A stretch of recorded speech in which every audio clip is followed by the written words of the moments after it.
be of service to the world and love other people, and you show up with that, and you stand in your truth, like, people aren't going to see your height. They are going to see you in the fullness of the expression of you as a person.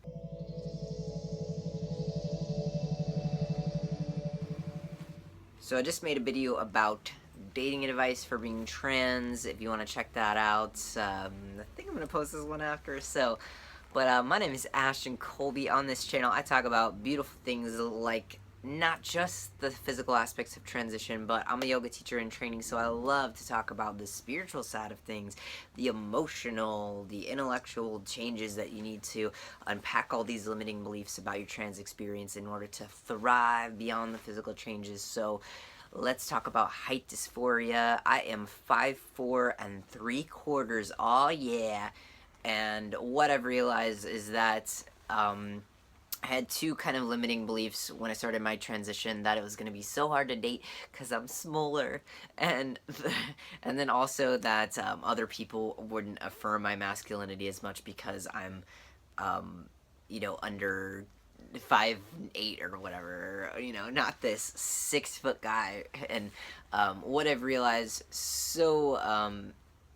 much is that it is the energy that you show up with in the world, and that people have guessed my height, and they guessed like 5'8", and I'm like, I'm not 5'8", but it's because I hold myself, I hold myself with an energy that commands the room, and I don't even like register that on a daily basis, that I don't walk around with this narrative of I'm 5'4 3/4". I'm not as tall as that guy in that magazine. I'm not as valid. And it's like when I see posts on social media of girls like drooling because this guy's 6'4", I'm like, y'all gonna get some neck pain trying to kiss him. Why is that? I don't know. It doesn't register me as they're in that thought pattern of like that's somehow something they've learned that's more attractive. And it's like all the people that I've dated really appreciate that I'm around the same height as them, and that's been nice for them. The girlfriend I'm dating now is 5'3" ish, and she really likes that I'm only like an inch or so taller than her. She really likes this dynamic, and so I've dated girls that are 4'10". There's girls that range heights, and the same with, if you look around the world, you look around your life, there really are guys that are 5 foot or 6 foot or whatever. There is such a range, and we're not even like looking for that, and we have this tunnel vision that we've learned, oh, all the guys are 6 foot and they're all a foot taller than me, and that's how I'm gonna see all the guys. And if you really kind of take those blinders off and you really look around, there is so much range in the height of guys. It is really, cis guys that have this huge range of height, and they have just as much insecurity about it as we do. And another thing that I realized is that I actually don't want to be that height. At work, there are these like carts that we have that we can like push boxes around and stuff like that, and they go about this much off the ground, so maybe like 8 inches off the ground, let's say. And I've actually stood on those carts, and I've kind of looked around. I'm like, okay, what would the world look like if I were to be 6 inches taller, 8 inches taller, or whatever? And I look around, and so I'll have a cart, and I'll stand on the cart, and I'm next to the elevator, and I was waiting for the elevator, and I was standing on this cart, and I looked, and I was like, the button for the elevator for me to push is way down here. Normally the button for the elevator is like a perfect level, and I can just push it, and I'm right near it. And I realized that I actually really, really like the height that I am, and things would look different if I was taller, and the perspective that I have and where things are in reach, and I can fit under any shower head. But we have like a movable shower head, and my roommate is like 6'2", 2 or something like that, and the shower head always has to be like jerked way up here, and for me, I'm just like, it's always at a good height, and I don't even have to worry about it where it's spraying out sideways because it's so tall. Like, he has to move it up so tall, it's not even convenient. It's like, I can ride any roller coaster. I can fit under any shower head. I feel comfortably laying across the back seat of a car on road trips. Like, there are so many benefits to being 5'5", 5'4", or even, smaller than that, 4'11", 5 foot, 5'1", whatever the range of the height is. From the perspective that I'm seeing the world, like, I really, really enjoy. And like I said, when I even like tried for a minute to kind of like look around the world, what would it, when I was standing up, raised up 8 inches taller or whatever, where I would be like 6 something, like, I'm actually like, I really was like, okay, ready to come back down. I was like, I like the height that I'm at. I really did enjoy it. And so, look around the world and look at all the peeps that are so many different heights, and people don't even realize that some guys, like, I know that there's this senator that's like 5'4", and he's a dude senator that just like takes up so much space in his like masculinity, not in a gross way, but just in a way of like, he's very, a charismatic guy, and he holds that space, and people don't even he's successful. He's a senator. He does good work in the world, and is trying to help the world be a better place, and is in his career and thriving, and is 5'4", and in a really hyper masculine setting, and he's thriving and doing his life, and he's 5'4", and because it really is so much about the energy that you hold and the space that you hold, and like, if you are attractive and don't let it bother you, and attractiveness, I mean that in a way of like, you show up with your best self, you know that you're worthy of having your masculinity and your personhood and whatever affirmed, and you bring so much to the table, and you're here to be of service to the world and love other people, and you show up with that, and you stand in your truth. Like, people aren't going to see your height. They are going to see you in the fullness of the expression of you as a person.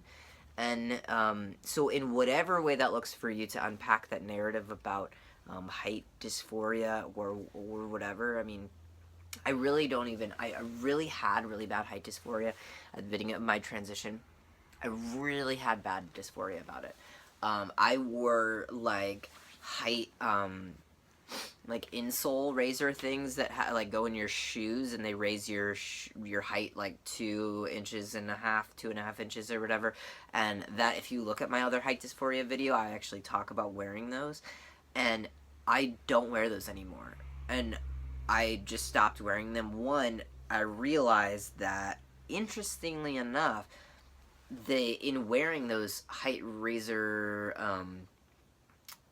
shoe things, like, my hamstrings got tighter, because now I'm doing yoga, and I realized that my hamstrings are getting tighter, and it's actually giving me like it was giving me like an anterior pelvic tilt, and it was tightening up my hips and everything like that, and it was actually making me shorter, interestingly enough. So there are some stretches, stretching your hamstrings out, really, with the posturing that I've done. When I was binding, I would really be like this, and so I would lose like 1 inch of height here. I would be kind of scared to open up here, rightfully so. I mean, that's very real. If you're not at that place, like, I totally honor that. This serves a purpose, protecting your heart chakra and everything like that, in having to bind it, everything like that. And even right after surgery for 6 months to a year, and even still now, I saw this tightness in my chest, that because I rolled in my shoulders to protect my chest, so but yeah, you'll notice that when you really start stretching your hamstrings, you really start allowing yourself to hold the fullness of your body, you know, and that takes time throughout your whole transition process. It's a whole process, you know, and that may look like surgery for you. That may look like you know, learning stretches in and outside of a binder and everything like that. But there's ways to move your body to that that lengthen the spine, the vertebral column, and really give you some they give you you know, even like 2-3 inches of height, because I know I used to really look down at the floor when I was first starting transition. I'd be hunched in, you know, I didn't want anybody to really like look at me. And so as you become more confident, as your energy shifts, as you start to align more this kind of point of gender euphoria that I'm at, where I'm all aligned, body, mind, soul, and spirit. It's spelled Y-O-U, gender euphoria. That's my thing. Like, once you kind of get more to that place, you'll notice that you have an allowance of the energy that you present in your body. You can have things more aligned. You can stretch stuff out, and it's not all here. And two, you'll gain about 3 inches of your height that you don't even realize it's there. And those are to come in the future. There's going to be stretches for that, and yoga and all the things for that. That's in the works. So subscribe if you are looking forward to. I'll be certified in June. I'm trying to stay low key on doing yoga videos on here, because I really want to be certified and give you tons of impactful videos once I'm certified in June. Really specifically geared to this population. I'm already teaching some trans youth and all this beautiful stuff to them in my practice teaching hours that I have to do. So more it's got all esoteric, but yeah, there's a lot of energetic shifts that can take place for other people to not interpret your height as much of a big thing as you think that it maybe is. And yeah, height doesn't even bother me anymore. It's just, I'm so just beyond that. I love my height. I'm totally cool with being 5'4" and whatnot. And yeah, it's totally possible to get to this place where it's just not even a thing, and you just walk in a room and you just take up space, and you just are your personhood, and people are like, oh, that person's rad, and they're not even like, I can't be your friend because you're 5'4" and you're a dude. Like, we're not even, it's not reality, you know? So, I love you. Let me know if you have any questions, comments, experiences, or anything like that you want to share about height. I'll try to answer. I will answer your question. If you leave a comment below, I will answer you back. Have anything related to height and transition and any kind of thing you need advice on. I love you. Stay awesome and enjoy the rest of your day. My Instagram is where to find me, Ashton James Colby. If you want to find me outside of YouTube, that's the place to be. My email, all those other beautiful things will be below. And until next time, stay awesome. Mwah. I love you.